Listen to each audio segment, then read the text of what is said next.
जय जय शिवधारा।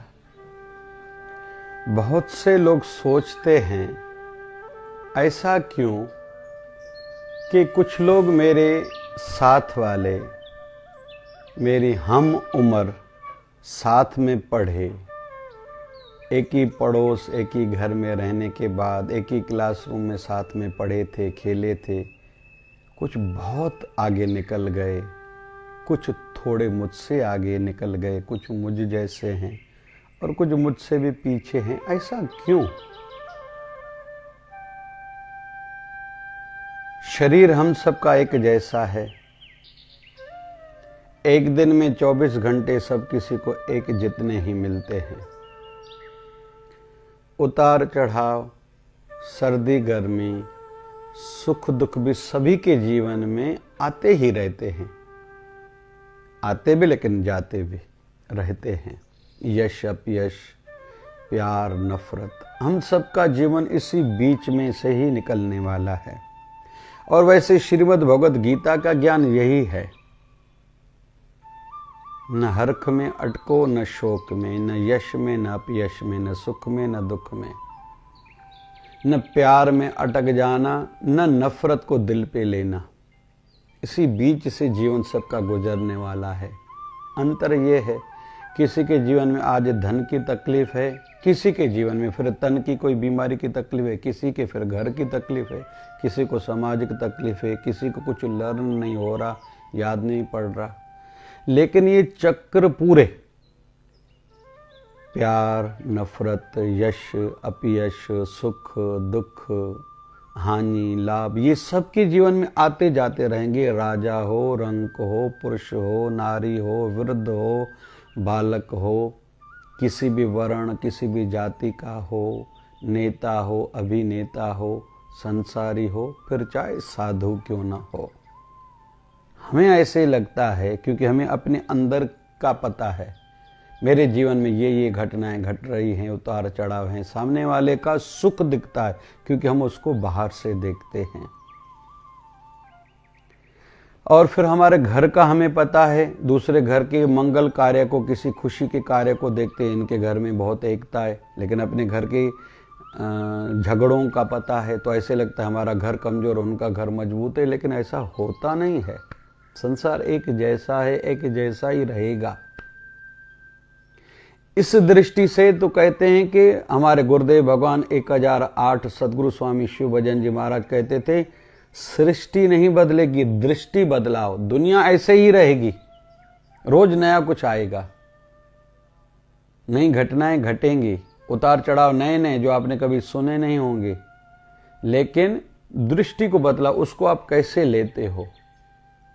जैसे कहते हैं कि फेलियर के बाद सक्सेस मिलती है, असफलता के बाद ही सफलता मिलती है। नाकामयाबी की सीढ़ी पर चढ़ते हुए कामयाबी मिलती है। लेकिन किनको?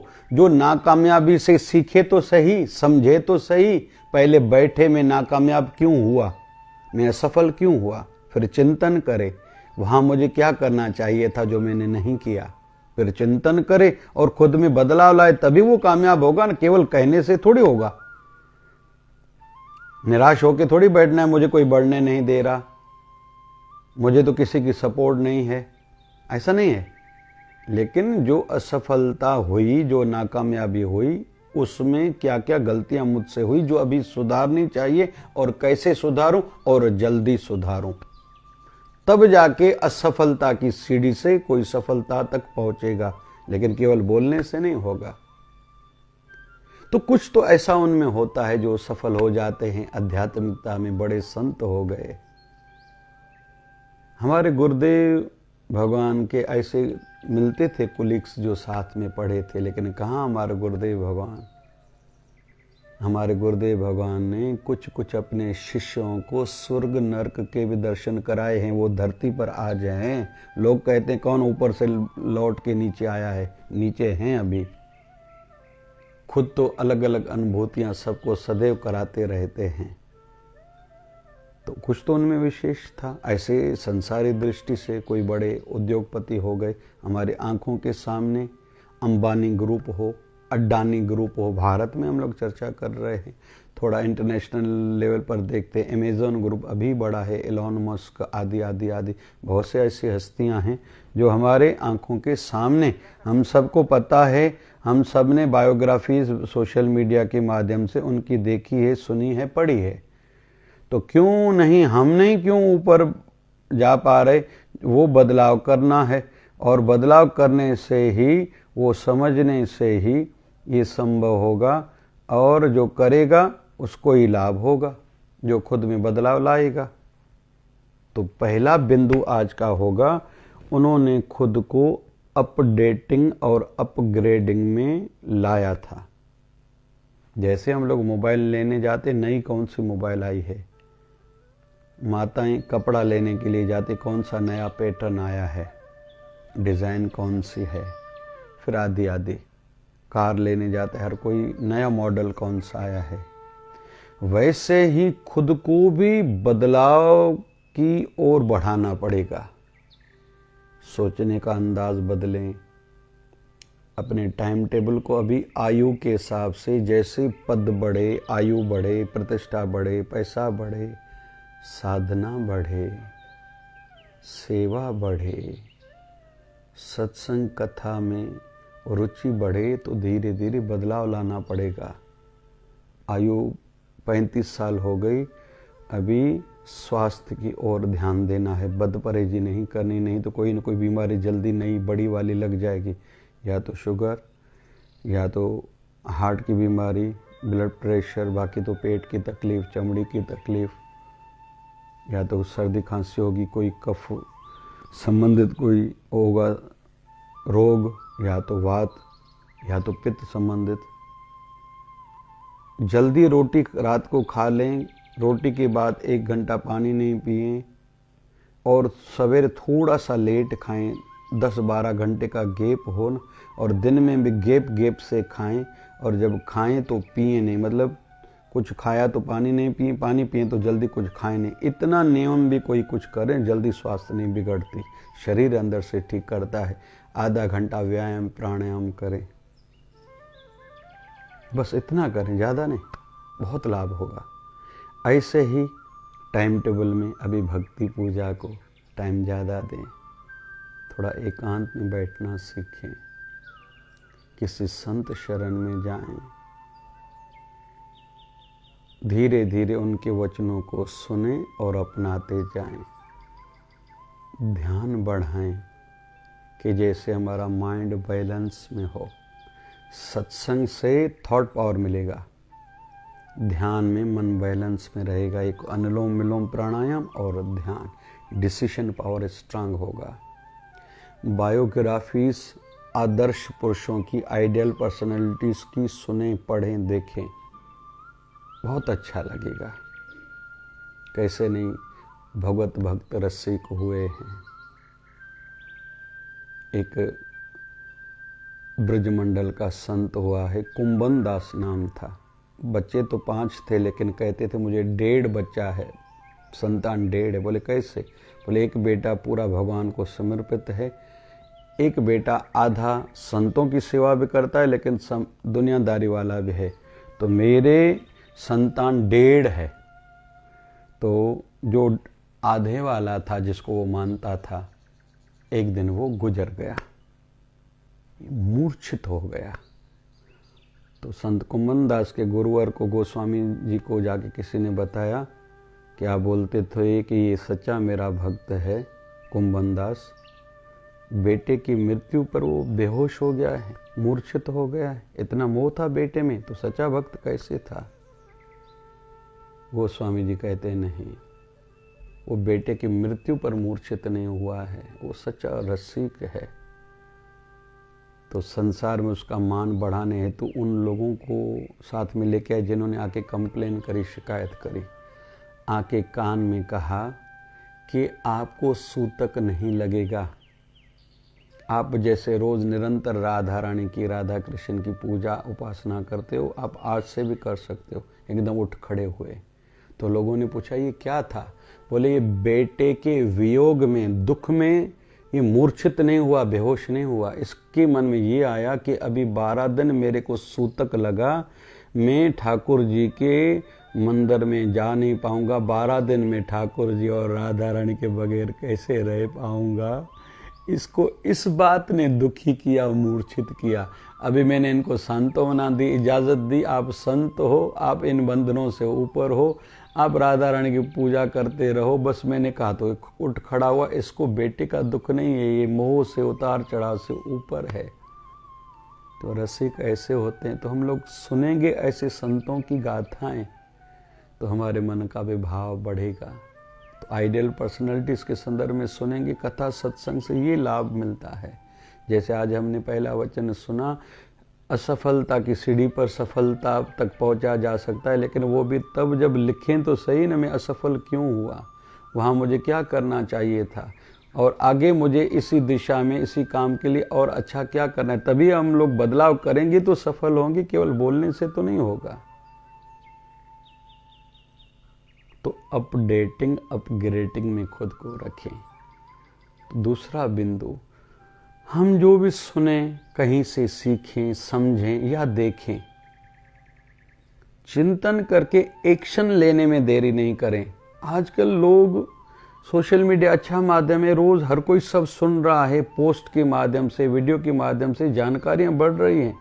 सब कोई बस देखने या सुनने तक ही सीमित रख रहा है, पढ़ने तक सीमित रख रहा है, वो कर नहीं रहा है जो अच्छी बात सीख रहा है। करनी चाहिए, एक्शन लेने में देरी नहीं। जिस दिन नया कुछ सीखा वो जीवन में आना चाहिए। दूसरा, अपने बिहेवियर को अच्छा बनाएं। बिहेव ऐसा हो, हमारा व्यवहार, हमारा एटीट्यूड ऐसा हो, हम सबको अच्छे लगे। हमारे एटीट्यूड से, हमारे बिहेवियर से झलकता है हम किस स्वभाव के हैं, क्या चाहते हैं। उत्साह है या हम लोग आलसी हैं, आशावादी हैं या निराशावादी हैं, सौम्यता कितनी है, मधुरता कितनी है, अपने काम के लिए सिंसियरिटी कितनी है, दिल से काम करते हैं या बोझा समझ के काम करते हैं। सामने वाले को समझता है, कोई भी हो। अरे बच्चे को या यहाँ तक कि कुत्ते को भी हम कोई चीज़ कैसे देते हैं उनको भी समझता है। बच्चे को आप प्यार से दोगे तो स्माइल रिटर्न के रूप में देता है। बच्चे को आप डांट कर कुछ दोगे, वही बच्चा रोता है, मुझे आपकी चीज़ नहीं चाहिए।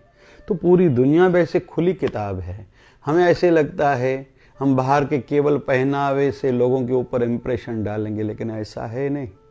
हम जहाँ भी काम करते हैं, जिस घर में रहते हैं, हम जो भी हैं, पत्नी हैं, बहू हैं, बेटी हैं, माँ हैं, पिता हैं, बेटे हैं, पति हैं, भाई हैं, या कहीं के बॉस हैं, मालिक हैं या कर्मचारी हैं, कोलिग्स हैं, दोस्त हैं, जो भी हैं, पंचायत में, एसोसिएशन में, अपने गुरु दरबार में, हम जो भी हैं ना, हमें हर कोई वॉच कर रहा है। जैसे हम दूसरों को वॉच करते हैं, दूसरे भी वॉच कर रहे हैं। तो बिहेव को अच्छा बनाएं, कैरेक्टर को भी अच्छा बनाएं, निभाने वाले बने, नज़र बुरी न हो, सोच में स्वार्थ न हो, निष्कामता का भाव हो, अपनापन का भाव हो।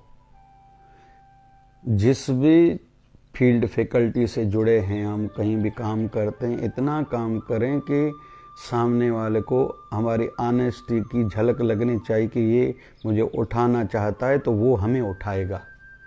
अक्सर मल्टीनेशनल कंपनियों की मैं बात कर रहा हूँ, या कोई कहीं भी जॉब करता है, बहू अच्छा करेगी तो सासू माँ को अच्छा आज नहीं तो कल करना ही पड़ेगा, सासू माँ अच्छा करेगी तो बहू रानी को आज नहीं तो कल अच्छा करना पड़ेगा। ऐसे भाइयों के बीच में फिर हो सकता है ऐसा घर में, हमारे घर में कोई ऐसा कमज़ोर हो जिसकी मैच्योरिटी कम हो, तो कहीं से हम ज़्यादा प्यार मान मिलता है, साथ मिलता है, तो कहीं को हमें किसी न किसी को प्यार, मान, साथ, सहयोग ज़्यादा भी देना है। इसमें क्या, इसमें अटके क्यों? मैंने अच्छा किया, उसने अच्छा नहीं किया तो मैं उसके साथ अच्छा नहीं करूँगा, ये ठीक नहीं है। अपने कैरेक्टर का परिचय हम खुद ही दें।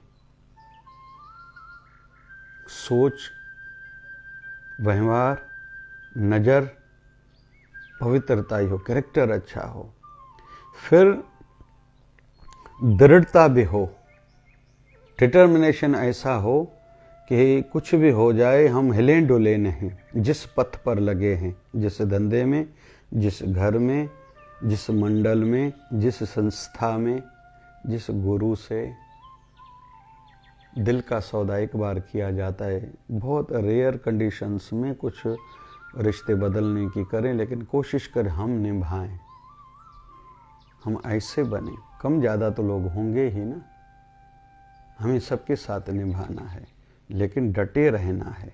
रोज़ बदलाव इस प्रकार का नहीं करें, मुझे इससे बात नहीं करनी, उससे रिश्ता तोड़ देना है। माइंड चलाओ, इससे मैं कैसे ऐसा चलूं कि इसके साथ भी मेरा व्यवहार अच्छा हो। कोई कितना भी बुरा हो, लेकिन वो किसी न किसी के लिए अच्छा ज़रूर होता है। ये खुद में दम होना चाहिए।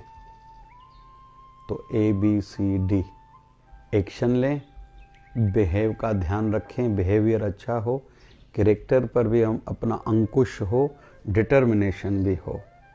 और शुरू में हमने सुना अपडेटिंग, अपग्रेडिंग का भी ध्यान रखें। हम एक दिन ज़रूर सक्सेस होंगे, और जो जो हम सोचते हैं हम वैसे क्यों नहीं बन पाए, एक न एक दिन ज़रूर बन जाएंगे। जय जय शिवधारा, जय जय शिवधारा। आने वाली 9, 10, 11 दिसंबर 2023 को शिवधारा महोत्सव उल्लासनगर में मनाया जाएगा, जिसमें सत्संग कथा के साथ साथ सांस्कृतिक कार्यक्रम, निःशुल्क मेडिकल कैंप्स होंगी, और जो निःशुल्क निस्वार्थ भाव से समाज के लिए कुछ सेवा कर रहे हैं उनको सम्मानित शिवधारा अवार्ड्स के माध्यम से किया जाएगा। लाभ ले सकते हैं। जय जय शिवधारा, जय जय शिवधारा।